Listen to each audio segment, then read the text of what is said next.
আসসালামু আলাইকুম। আপনারা ফেসবুক প্রোফাইল আনজীবনের জন্য পার্মানেন্টলি ডিলিট করতে চাচ্ছেন। তো আমি আজকের এই ভিডিওর মাধ্যমে আপনাদেরকে কিভাবে ফেসবুক প্রোফাইল পার্মানেন্টলি ডিলিট করবেন। তো জাস্ট আজকের এই ভিডিওটা কন্টিনিউ করুন। তো প্রথমে আমি ফেসবুকে অ্যাপসে চলে যাই, প্রোফাইলে ক্লিক করে তারপর আপনি দেখতে পাচ্ছেন নিচে সেটিং অ্যান্ড প্রাইভেসিতে ক্লিক করে দিবেন। উপর নিচে দেখতে পাচ্ছেন এই সিটিংয়ে ক্লিক করে দিবেন। দেখতে পাচ্ছেন পার্সোনাল ডিটেলস, এই পার্সোনাল ডিটেলসে ক্লিক করবেন। করার পর দেখতে পাচ্ছেন অ্যাকাউন্ট ওনারশিপ অ্যান্ড কন্ট্রোল, এই ওনারশিপ অ্যাকাউন্টে ক্লিক করে দিবেন। ডিএক্টিভেশন অ্যান্ড ডিলিটেশন, তাই এটাতে ক্লিক করে দিবেন। করার পর প্রোফাইলে ক্লিক করে দিবেন। করার পর দেখতে পাচ্ছেন এখানে deactivation account and delete account.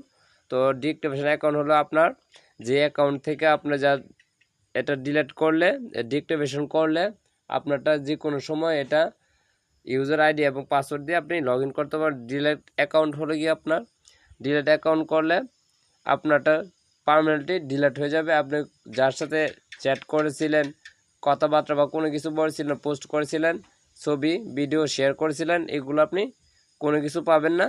তো জাস্ট এর জন্য আমি কন্টিনিউ ক্লিক করবেন। করার পর আপনি কিসের জন্য ডিলিট করতে চাচ্ছেন একটি কারণ উল্লেখ করতে হবে। তো আমি নিচেটি সিলেক্ট করে দিচ্ছি, কন্টিনিউতে ক্লিক করে দিচ্ছি, আবার কন্টিনিউতে ক্লিক করে দিবেন। করার পর দেখতে পাচ্ছেন নিচে অনেকগুলো কারণ দেওয়া আছে। আপনি যদি চান ইচ্ছা করলে আপনি কি চ্যাট করেছিলেন এগুলো আপনি ডাউনলোড করে রাখতে পারেন। আপনার মতো আপনি ডাউনলোড করে নেবেন, যদি দরকার মনে হয় তাহলে ডাউনলোড করে নেবেন, আর দরকার না মনে হলে আপনি জাস্ট কন্টিনিউতে ক্লিক করে দিবেন। তো পাসওয়ার্ড চাচ্ছে, তো আমি জাস্ট আমার পাসওয়ার্ডটি দিয়ে দিচ্ছি। আপনি আপনার পাসওয়ার্ডটি জাস্ট দিয়ে নেবেন। তো আমার পাসওয়ার্ড দেওয়া শেষ, ওকেতে।